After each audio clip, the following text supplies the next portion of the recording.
The text arrived at 9:41 p.m., careful in its commas, polite to the point of cruelty. We need space. Please don't reach out anymore. I read it twice, not because I didn't understand, but because the sentence felt engineered, sandpapered smooth, scrubbed of any one person's voice. My uncle liked it almost immediately. The small blue thumbs up glowed under the message like a seal.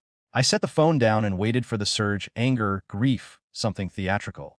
Nothing came. What I felt instead was the odd relief of being handed a rule I could finally follow. I typed back one line, of course. I'll cancel my direct deposits first thing. No emojis. No questions. No explanation. The message went quiet. I left it that way. I had been useful to them for so long that usefulness felt like kinship. Crept in gently. Can you just handle this for now? You're better with paperwork. We trust you. The trust was always logistical. Money flowed through my accounts because I was organized. Calls came late because I was steady. I was never asked how I was doing, only whether something had cleared. When my father's health dipped, I took over paying the property taxes so notices wouldn't pile up. When my mother decided the family vacation should be simpler, I set up the fund and automated the transfers. When the trust needed a temporary administrator, temporary was the word used, I agreed because it felt like stepping forward in a family that was always stepping away from me. Temporary has a way of hardening. The next morning, I did exactly what I said I would. I canceled my direct deposits. I revoked standing authorizations. I submitted a resignation from fiduciary access using the language the compliance officer had suggested years ago, back when she'd warned me to keep records clean. Just in case.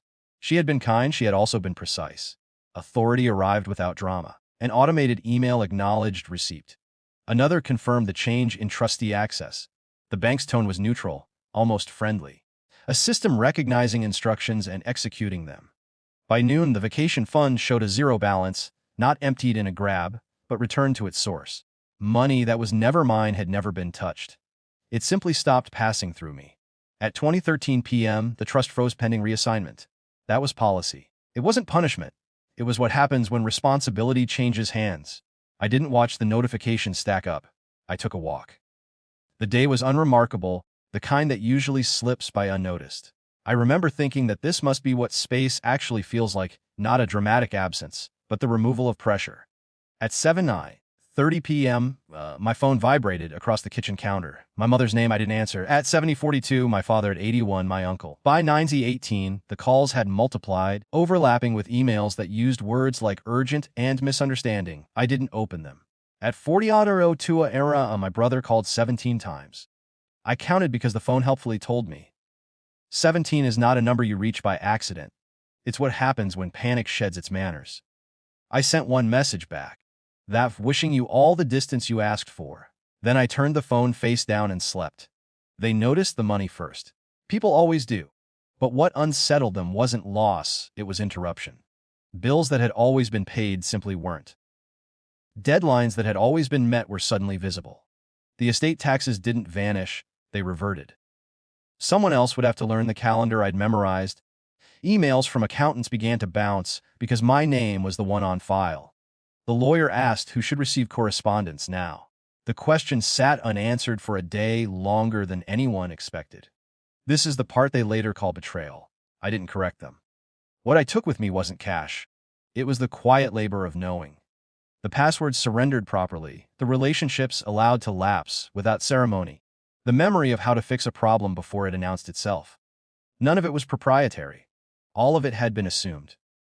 Authority intervened again, plainly this time. A formal notice went out explaining the freeze and the steps required to restore access.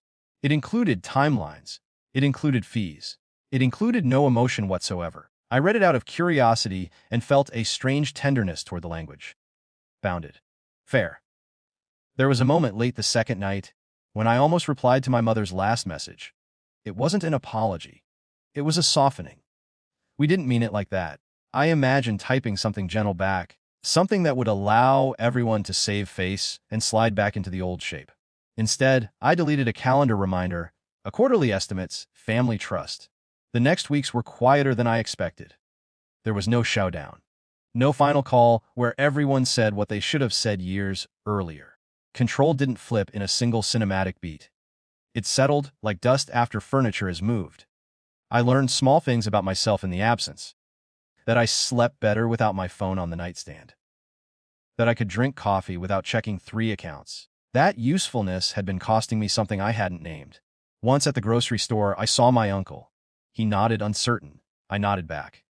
We didn't speak. It felt appropriate. The family reassigned responsibilities, they always do. Someone else stepped in, less prepared, more visible. Mistakes were made. Fees accrued. Life continued. Sometimes I miss them, not the way you miss a person, but the way you miss a role that once gave you structure. The achy is real and unresolved. Distance doesn't heal everything, it clarifies what you're willing to carry. I still have the original text saved, archived with other messages that no longer require answers. It reads the same as it always did. Polite. Final, they asked for space. I gave it to them, and for the first time, I kept some for myself.